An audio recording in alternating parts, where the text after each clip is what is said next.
I upgraded my existing workshop air filtration to professional HEPA standards for under $200, instead of buying a $3,000 to $5,000 commercial unit. But does it actually work? I measured everything: particle counts, noise levels, airflow, and air changes per hour. At the end of this video, I'm going to tell you the moral of the story. I'm going to tell you the moral of the story, but you won't like it. To quote Adam McKay, truth is like poetry, and most people hate poetry. For me personally, what I learned will change how I use my shop moving forward. I will say right up front that buying an air quality measuring tool has changed how I operate my shop. I seriously wish I had not waited so long to learn about it and how to implement one into my own shop.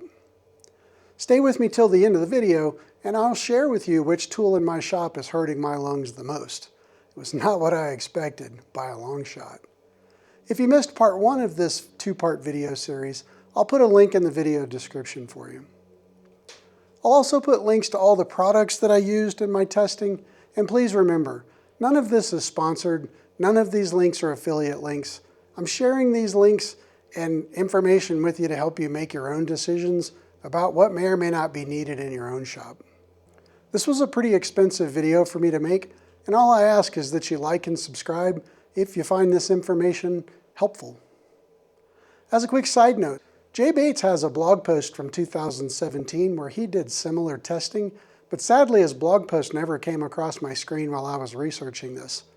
Jay did a great job with his evaluation, and I'll put a link to that blog post in the description as well. My goals going in were essentially to understand through direct measurement whether or not my current 12-year-old air filter was capable of cleaning the air in my shop to any level near what I would consider healthy. And second, was to measure how many times my air filter changes the air in my entire shop per hour. This is a measurement of how efficient the system can be at cleaning the air, and I wanted to know how well it worked with different filters. Filters have different MERV ratings, and the higher the MERV number, the smaller the particle it catches and stops. But there's a trade-off point where the thickness of the filter slows down the movement of the air passing through. I'm looking to find that tipping point. I wanted to know if my current air filter was capable of achieving 7 air changes per hour on any of the 3 speeds. 1 air change is when all of the air in your shop has passed through the filter. 7 is industry standard considered a good goal, and hence it was my goal. If you're curious about measuring your own workspace, there's 2 key formulas that you'll need to be able to convert airflow velocity to cubic feet per minute, or CFM, and once you know your CFM, you'll need to be able to calculate air changes per hour, or ACH. If you buy a cheap airflow meter like I did, you'll need to be able to convert its feet per minute output, or velocity, into a cubic feet per minute number. Here's how you do that. I'll leave this up on the screen so you can screen grab it. First, you need to know your feet per minute, which can be measured even with a cheap meter like this one. Second, measure the opening of the airspace. Height in inches times width in inches, then divide that number by 144 to get to square feet. Now multiply your feet per minute number times the square feet measurement of your source opening. In my case, it looks like this. My duct opening is 10 inches wide and 7.5 inches tall. That gives me 75 square inches. Divided by 144 gets me to just over half a square foot.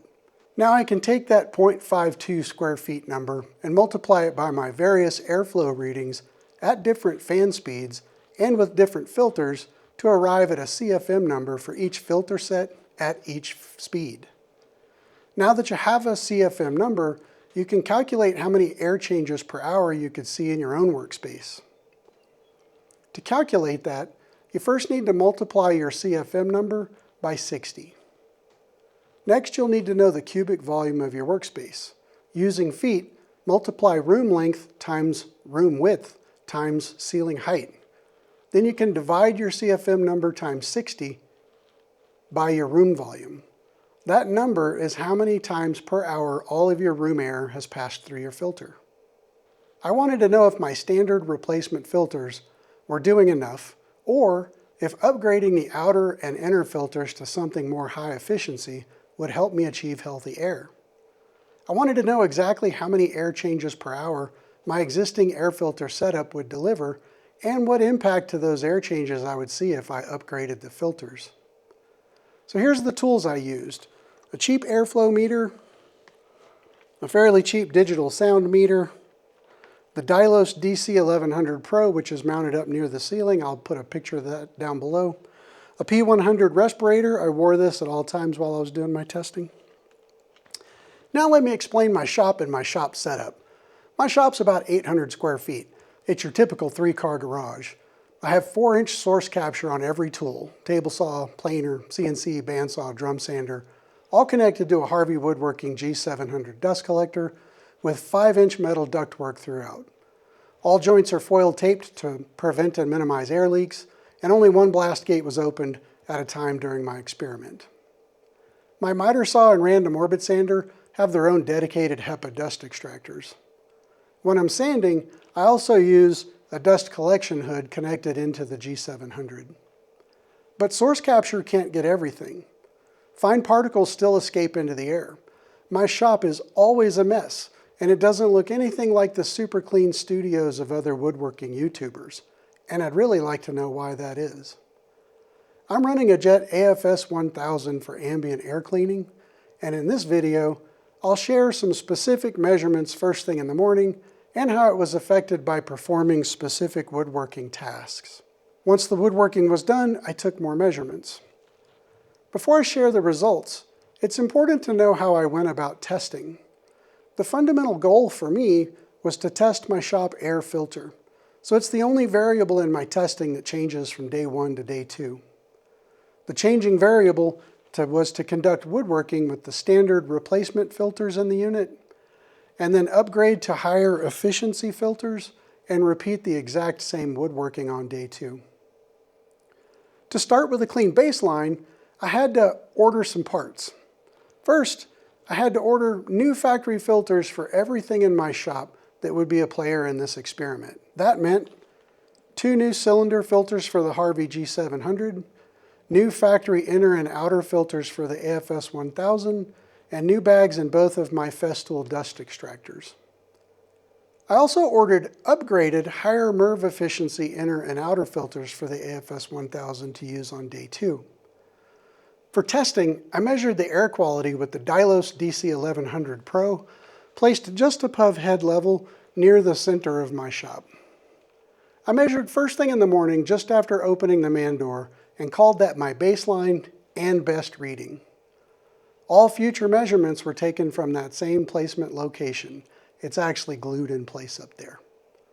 The Pro version of this particular unit measures small particles at 0.5 microns and large particles at 2.5 microns. While there's no way to state with total confidence what numbers would be considered healthy in anybody's shop, the industry guidance indicates, at least to me, that a small particle count on this meter below 75 would be excellent. Going into too much detail about what the number 75 means technically would make this video way too long. Let me simply say that 75 means there are 750 measured particles at 0.5 micron within 1 cubic feet of air at the time of the reading. If you remember from my last video on this topic, woodworkers need to be concerned about inhaling 0.3 micron particles since they get into our lungs and never leave. That means I will likely never rid my shop of those dangerous 0.3 micron particles entirely, but if I can get my shop air cleaned to 0.5, that's a move in the right direction. The only way I'm ever going to achieve 0.3 micron capture is to do my woodworking in a hospital room, and I don't think they'd appreciate me dragging my table saw in there. One early takeaway here is the need for facial respirators to stop those 0.3 micron particles. That means having to wear a P100 or HEPA certified respirator when using certain tools that cause that kind of dust. So what testing did I do? Let's get into that next. I wrote up a test plan with checkboxes so I could make sure that I did the same woodworking tasks on both days of woodworking. During testing, I ran my G700 dust collector or HEPA dust extractor depending on the tool I was using, but I did not have my AFS-1000 running. I wanted to see how much stuff gets into the air with just source collection, and then run the air filter on high speed and measure how long it takes to get the air particles in the shop back down to my baseline numbers. The woodworking part of this test included things like using my table saw to rip 3/4 inch plywood, rip cut 3/4 inch MDF, using my miter saw to cross cut 3/4 inch plywood, and then cross cutting 3/4 inch MDF. I used my sander and my HEPA dust extractor to sand a particular size of plywood for 5 minutes using 120 grit sandpaper, and then I repeated that on MDF. Then I used my drum sander to sand a 24 by 24 piece of plywood for 5 minutes, and then did the same thing with the same size MDF. Using my CNC, I carved a 3/4 inch pocket into some 3/4 inch MDF using a 3H CNC bit. Before I started making sawdust, I ran the AFS-1000 in 3 different modes and took a variety of measurement for each mode. Those 3 modes were no filters installed, factory filters, and then the upgraded filters. I did this first because I wanted to know how higher efficiency filters would affect my blower motor and its ability to actually move air. I also wanted to know how loud my AFS-1000 is at each of the 3 speeds with different types of filters installed. Here's the results. Those green boxes show me where my unit is achieving my goal of 7 air changes per hour, and that's at low speed with pretty low noise levels. But will those factory filters clean the air to the level of efficiency that I'm looking for? Let's find out. All of my testing seems to indicate very little change from low to medium and high as far as speeds go. This could be the age of my air filters showing up, or the speeds just don't change that much from one speed to another. Factory filters surpassed my goal of 7 air changes per hour, even on low speed. Upgraded filters could never achieve my goal of 7 air changes per hour, regardless of speed level. Both sets of filters returned the shop air to below baseline numbers in under 60 minutes. Let's take a look at those numbers.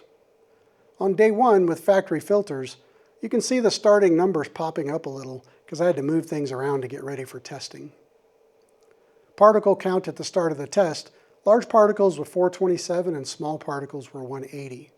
Peak particles were pretty high and a little scary. With the air filter on high, the time to return to at or below baseline particle counts kind of looked like this. So at 30 minutes, 210 large and 60 small. At 60 minutes, it was 40 large and 5 small. At 90 minutes, it was 16 large and 3 small.